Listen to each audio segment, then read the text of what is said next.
1, 2, 3 start start cái nó ra thì lưỡi nằm rất là hao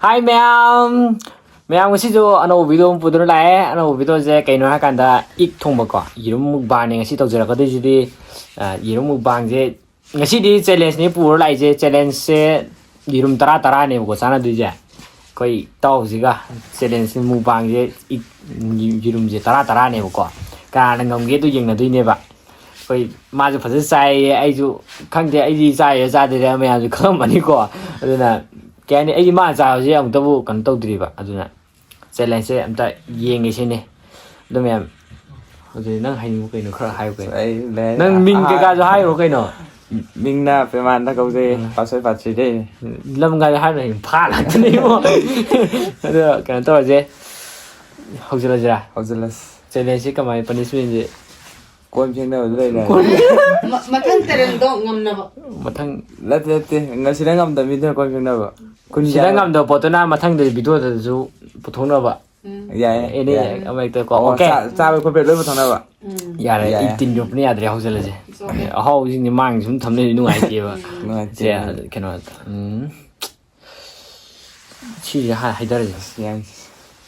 Chỉ hana, chỉ ok đấy chứ, hay đó rồi quá.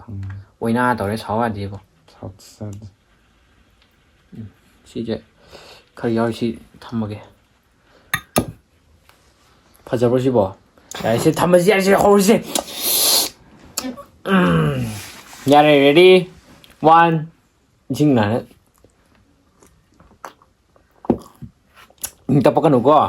Ready? 1, 2, 3 start. Start. Sạc chứ. Sạc thì nó nằm rất là hăng.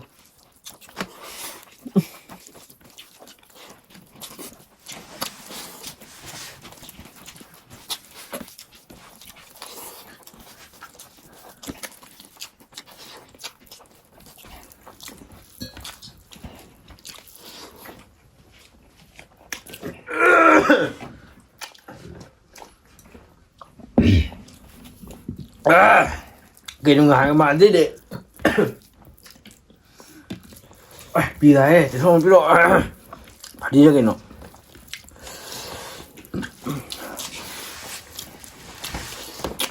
nhanh con nó đi rồi gì à? Mình đi rau rồi.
Đây. 오, 봐봐.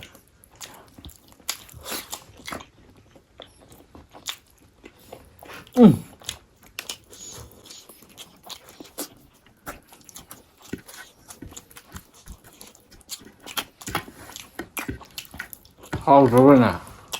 啊，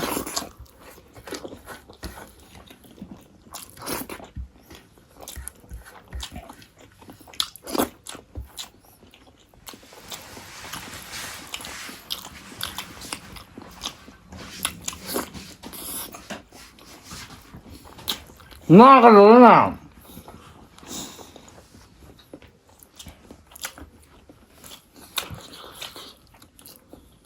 啊， mau mụn đập phế.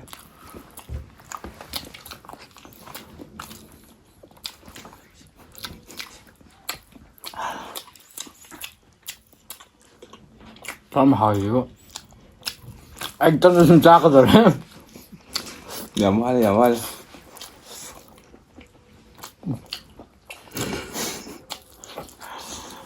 Bởi vì chẳng ai là bà.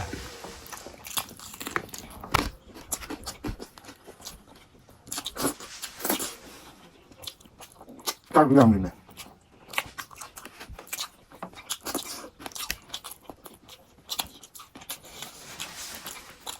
뭐 맛이 있다. Tập năng hàn này. Ấy khá lệ mà là ô là ta khá lạp chất lệ. Cả sông này.炸盐没个多，可是现在买炸盐过来个。 Dạ mẹ. bây giờ 이름이 딱 알면 쓰래 또. Dùm dầu đấy lấy hề.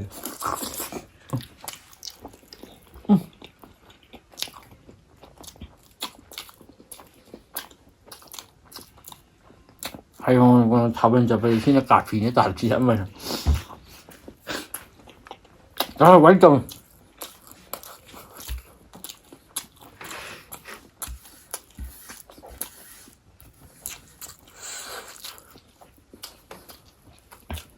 남중함 저러고 내 먹는 거. 제 진짜 쉽더라가.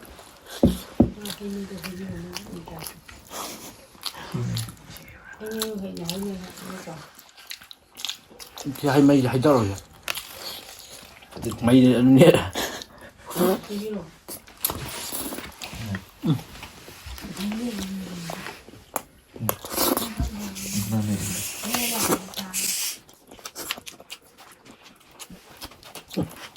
Thấy biết hồi lại mình trả trả không thấy gì nữa, chứ u ra.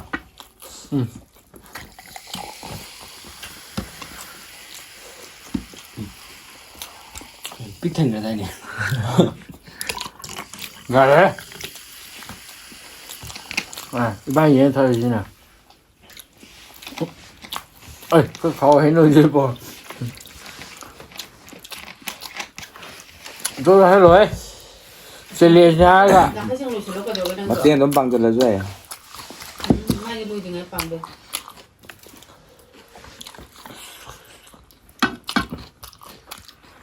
쌀은 시시 쌀이노. 이 양아야 부간면이고.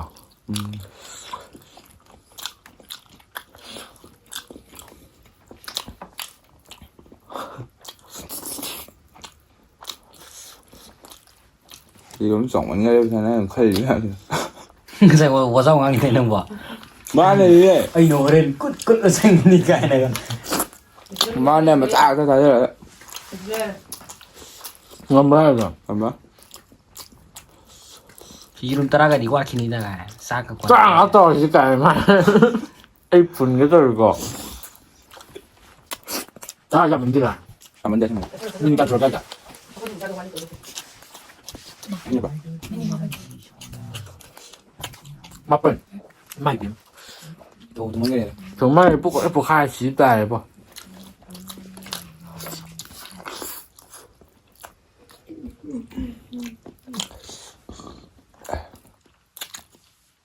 응?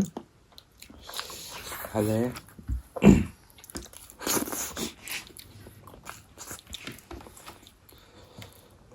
딱 사실 잡고 괜찮아. cái nó màu nó xiên. 응. Màu nó xiên nữa. 저 그놈들이 버섯이 나서 서로 몰랐구나.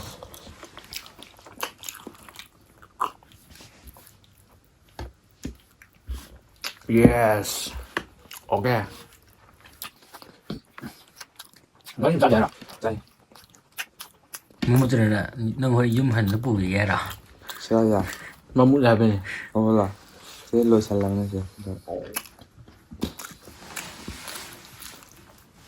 Cho nên sẽ cay quá. Cay.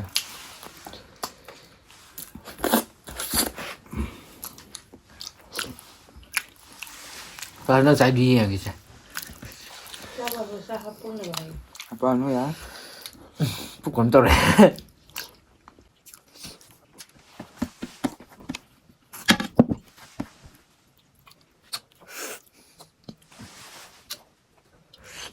Trong cái xong rồi là YERUM bằng tổ trên hay rồi. Có sai đổi sôi này đầu tiên là đầu dùng chào ấy. Các ngào bị tao rồi. Tan. Bây giờ phi thòng quá à. Mai mà đi game thì có ý lùi đấy phải không? Cái mà mình khó. Camera mình zoom in đi. Bút qua đây. Chứ mà ua bà. Thang gì vẫn nghe sai được kì. Dạ, rồi sao chứ? Không chỉ nói chuyện nào rồi. Nào lên. Lấy này liễu lấy nữa. Nào biết cả mình khác gì lại.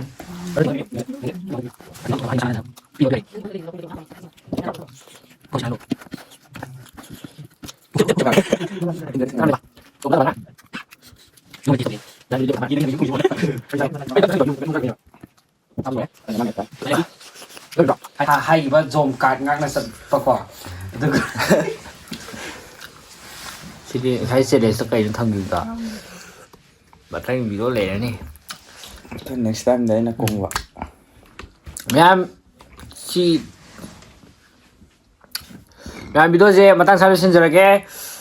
Ngoài taba ai đi bắt ra cái hey ai đi hay dùng ngọc bên này dùng cái bộ tàu đấy ba phazare ado ma'am matang de jo nungai ba video ma pudo la chage to ma challenge ta po gi bagi matang da ma kong ala jing so la ton thâu video mà sao tụm nó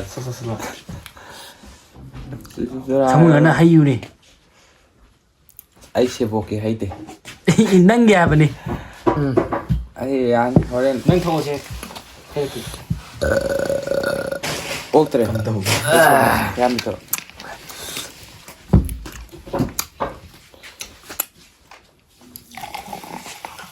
Làm bị tông là sao mùi vậy? yêu ngang qua này